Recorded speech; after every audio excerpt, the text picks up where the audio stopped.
மீண்டும் வரவேற்கின்றேன். கேள்வி நேரத்தில் பல முனை போட்டி தமிழக தேர்தல் களத்தில் வந்திருக்கிறது. இது யாருக்கு சாதகமாக இருக்க போகிறது, அது பற்றி தான் நம்ம விவாதித்துக் கொண்டிருக்கிறோம். இதில் குறிப்பாக 1996 பொது தேர்தல்களை நீங்க பார்க்கலாம். மதிமுக சந்தித்த முதல் பொது தேர்தலாக இருந்தது. அதற்கு முன்பு இடைத்தேர்தலில் பெருந்துறை தொகுதியில் அவங்க 2ஆம் இடத்தை பிடித்திருந்தார்கள். அது மட்டுமல்லாமல் பாமக, வாழப்பாடி காங்கிரஸ் எல்லாம் இணைந்து இன்னொரு அணி, ஏதோ இன்றைக்குத்தான் 2 பெரிய கட்சிகளுக்கு மாற்றாக அணியெல்லாம் இல்லை, அப்போதும் கட்டமைத்திருந்தார்கள். ஆனால் முடிவு என்னவாக இருந்தது? அந்த சூழல் இன்றைக்கு மாறி இருக்கிறதா? பல முனை போட்டி யாருக்கு சாதகமாக இருக்க போகிறது? இதற்குள் இருக்கக்கூடிய மக்களின் மனோபாவங்கள் என்ன? வாதிக்கலாம். பெருமாள் மணி, பலமுனை போட்டி அப்படின்றதுனாலேயே அது ரூலிங் பார்ட்டிக்கு தான் சாதகமாக இருக்கும் அப்படின்றது ஓவராலா இந்தியாவில் இருக்கிற எந்த ஸ்டேட்ல எலெக்ஷன் நடந்தாலும் இந்த ஃபார்முலா வைக்கிறாங்கல்ல, அப்படி தமிழக சூழலையும் பொறுத்து இப்போ பார்க்க முடியும். கண்டிப்பா பார்க்க முடியுங்க. ஏன்னா நீங்க கடந்த வாக்கு தேர்தல் சதவீதங்களெல்லாம் நீங்க எடுத்து பார்க்கணும். இன்னொன்று ஆன்டி இன்கம்பன்சிங்கிறது ஒரு முக்கியமான ஃபேக்டர். ஆன்டி இன்கம்பன்சியை பார்க்கும்போது இதுக்கு முந்தின தேர்தலை நம்ம பார்க்குறோம். 2014 தேர்தல் அதிமுக தனியாக நின்றுருக்காங்க, 43% மேலே வாக்குகளை வாங்கியிருக்காங்க. அதுக்கு முன்னாடி உள்ள சட்டசபை தேர்தலை பார்த்தீங்கன்னா அந்த சட்டசபை பெரும்பான்மை ஒரே ஒரு குறுக்கீடு, இந்த இடையில் வர நாடாளுமன்ற தேர்தல் என்பது சட்டமன்ற தேர்தலோடு பொருந்தாத தன்மையில பல முறை இருந்திருக்கிறத நம்ம பார்த்துருக்கோம். அப்படி நீங்க 2014 நான் எரேஸ் பண்றேன். இல்ல அப்படி பண்ணக்கூடாது. நான் எரேஸ் பண்ணல, பண்ணக்கூடாது. அப்படின்னா வேலிடான நான் சொல்றேன் சொல்றேன் என்னன்னா, ஏன்னா கடந்த முறை திமுக ஆட்சியிலும் நாடாளுமன்ற தேர்தலில் என்ன முடிவு வந்தது, சட்டமன்ற தேர்தலுக்கு என்ன முடிவு வந்ததுன்னு பார்க்கணும். அப்ப நீங்க என்ன பண்ணணும்னா தமிழ்நாட்டோட ஓட்டிங் பிஹேவியர் எடுத்து நீங்க அனலைஸ் பண்ணணும். ஓட்டிங் பிஹேவியர் தமிழ்நாட்டில் எப்படி இருக்கு அப்படின்னு பாத்தீங்கன்னா, எப்போதுமே நேரு, இந்திரா, ராஜீவ் காலத்துலலாம் எப்படி இருக்குன்னா, சட்டசபைக்கு அவங்க நேருக்கோ இந்திராக்கோ ராஜீவுக்கோ போடுவாங்க, பாராளுமன்றத்துக்கு அங்க போடுவாங்க, சட்டசபைக்கு திராவிட கட்சிகளை தேர்ந்தெடுப்பாங்க. ஆனா 91க்கு பிறகு என்ன மாறுது அப்படின்னு நீங்க பாத்தீங்கன்னா, 91க்கு பிறகு 96 தேர்தலில் என்ன வருதுன்னா, கூட்டணி பலத்தை பொறுத்து தேசியத்தில் எந்த கட்சி வரணும்னு நினைக்கிறாங்க. உதாரணத்துக்கு அதிமுக மறுவடிவம் பெற்ற 98 தேர்தலில் பாரதிய ஜனதாவை முன்னிறுத்தி இவங்க ஒரு கூட்டணி அமைக்கிறாங்க. அப்படி வருது. அப்போ ஓட்டிங் பிஹேவியர் என்ன மாறுதுன்னா, மத்தியில யார் ஆட்சிக்கு வந்தா நல்லதுங்கிற கூட்டணியை யார் கட்டி எழுப்புறாங்களோ அவங்களுக்கு ஓட்டு போடுறாங்க. ஆனா 2014 தேர்தல் டோட்டலி டிஃபரெண்ட். ஏன்னா ஒட்டுமொத்த இந்தியாவும் 282 சீட்டை பாஜக கொடுத்துச்சு. ஜெயலலிதா ஒரே வார்த்தையில நிறுத்தினாங்க, மோடியா லேடியா அப்படின்னு சொல்லி நிறுத்தினாங்க. அப்படி பார்க்கும்போது ஓட்டிங் பிஹேவியர் அந்த எலெக்ஷன்ல டோட்டலா ரிவர்ஸ் ஆயிருக்கு. ஏன்னா எப்போதுமே தமிழ்நாடு ஒரு நேஷனல் மூடோட போகும். நீங்க 2004 எப்படி காங்கிரஸ் ஆட்சிக்கு வந்தாங்க, தமிழ்நாடு 40 சீட்டை கொடுக்க போய் தான் வந்தாங்க. சரிங்களா? நீங்க 2014 தேர்தல் ஏன் வித்தியாசமானதுன்னா, 98 தேர்தலில் 182 சீட்டு தான் விஜயன் வாங்கியிருந்தாங்க. 99 தேர்தலில் வெறும் 182 சீட்டு தான் பாஜக வாங்கியிருந்தாங்க. ஆனா அதை 282 சீட்டுக்கு மோடி கொண்டு வராரு. இன்னொரு தகவல் நான் சொல்றேன், 182 சீட்டு பாஜக வாங்கின 99 தேர்தலில் காங்கிரஸ் 141 சீட்டு வாங்கியிருந்தாங்க. அப்படி இங்க இருந்த 100 சீட்டு அவர் நேஷனல் லெவல்ல தூக்கி அங்க போட்டாரு.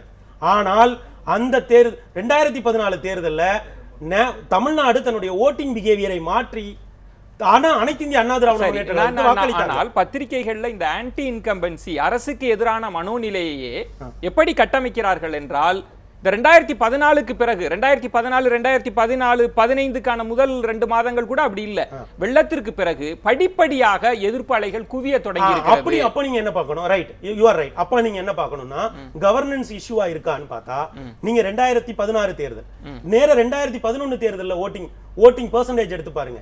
திமுகவும் அதிமுகவும் மிக நெருக்கமாக நெருங்கி நிற்பார்கள். திமுக தனியாக பெற்ற வாக்கு சதவீதத்தை விட 2006 தேர்தலில் 2011 தேர்தலில் 2006 தேர்தலில் அதிமுக அதிக வாக்கு சதவீதத்தை பெற்றது. அப்படி நீங்க 2001 தேர்தலுக்கு போங்க.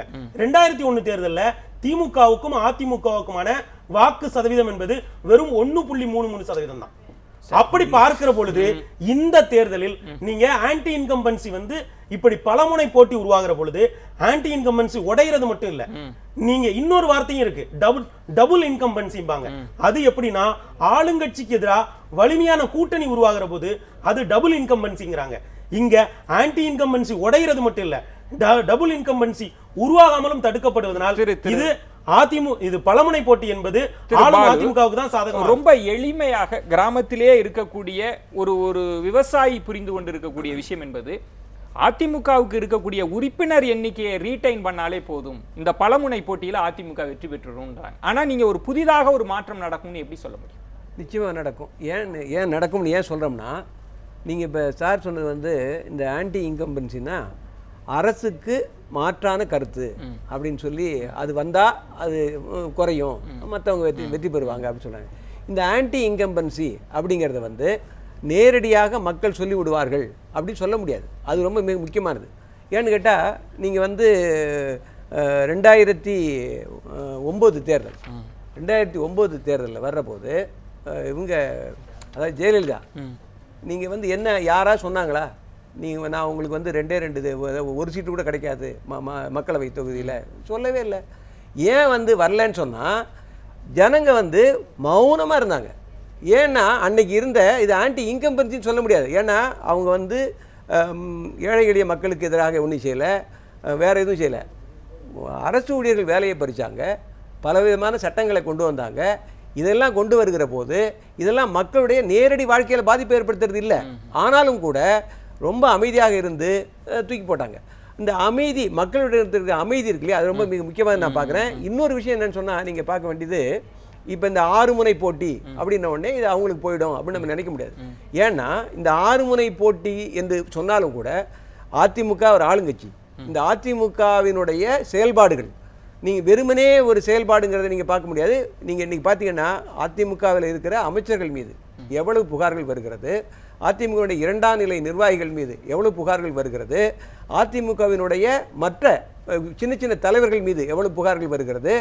இதெல்லாம் வந்து எங்கே நிற்கும்னு சொன்னால் உங்களுக்கு கிராமத்திலையும் சிறு சிறு நகரங்கள்லையும் வந்து நிற்கும். இல்லை நிற்கிது திரு பாலு. ஆனால் அதை கேபிட்டலைஸ் எந்த கூட்டணி பண்ணிக்கிறதுன்றதுல இருக்குல்ல, ஒரு வலுவான ஒரு மாற்று கூட்டணி இருக்கு, அதற்கு போடுவோம். அதனாலதான் அவங்க தேமுதிகவே திமுக எதிர்பார்த்தது. அப்படி இல்லாமல் இப்ப நான் அரசுக்கு எதிரான மனநிலையில வந்துட்டேன் சார், மக்கள் நல கூட்டணியா, பாஜகவா, தேமுதிகவா, பாமகவான்னு நான் முடிவெடுப்பதில் உள்ள சிக்கல்கள் இருக்குல்ல, அது அதிமுகவுக்கு சாதகமாக தானே?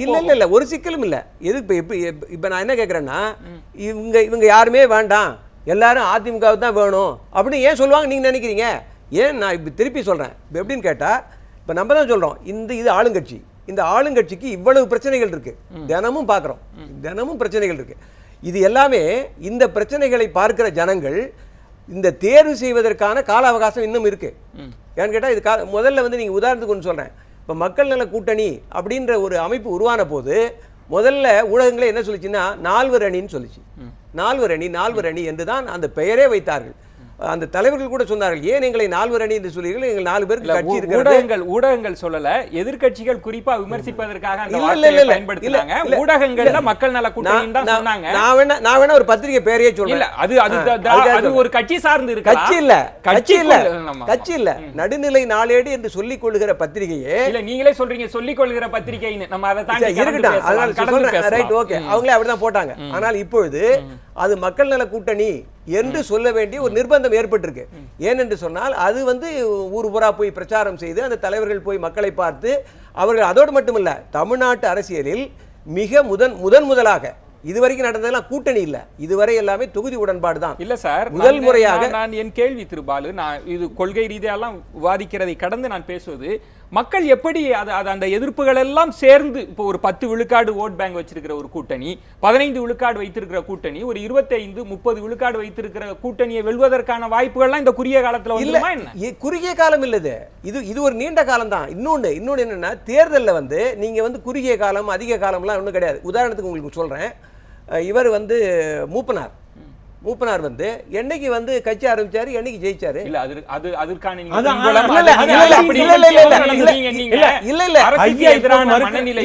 அரசுக்கு ரஜினியினுடைய ஆதரவு ஒன்று, அப்ப ஏற்பட்ட விஷயங்களை எல்லாம் நீங்க சாதாரணமாக பொருத்தி பார்த்திட முடியாது. அந்த மனநிலை இப்ப இருக்கான்றதும் கேள்வியா இருக்கிறது. நம்ம அதுதான் இருக்கு. அது வந்து உங்களுக்கு தெரியல, அதாவது வெளியில தெரியல. பேசலாம். முரசொலியில் கூட திரு கருணாநிதி அவர்கள் ஒரு வலுவான கூட்டணிக்கான தேவை இருப்பதாக இன்னமும் சொல்லிட்டே இருக்கிறார். விஜயகாந்த் டெல்லிக்கு பத்திரிகையாளரை அழைத்துட்டு போன அந்த சந்திப்பிலிருந்து பல முறை திரு கருணாநிதி தன்னுடைய அனுபவத்தின் மூலம் சொல்வது வலுவான கூட்டணி தேவை, வலுவான கூட்டணி தேவை அப்படின்னு. இந்த பலமுனை போட்டி அப்படின்னாலே அது ஆளும் கட்சிக்கு தான் சாதகமாக இருக்கும் என்பதை தன் அனுபவத்தின் மூலம் கருணாநிதி உணர்ந்துகிட்டாருன்னு சொல்லாமா?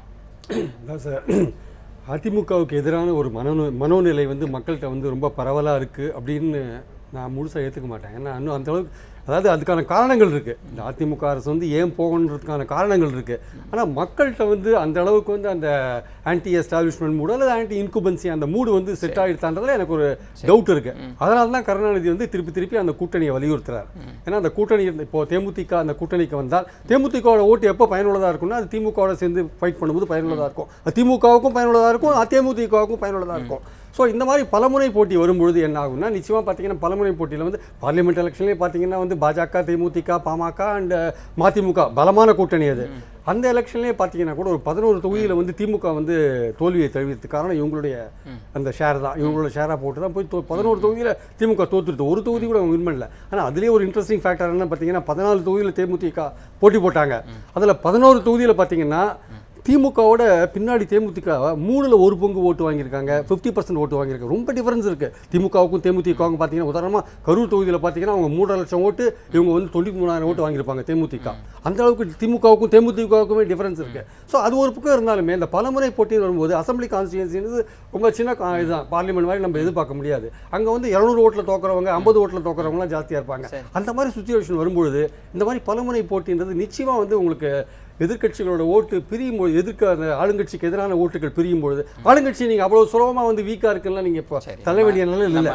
ஸோ நிச்சயமாக ஓட்டுகள் பிரியும் போது ஆளுங்கட்சிக்கு சாதகமாக தான் முடியும். அதில் எந்த விதமான சந்தேகமும் கிடையாது.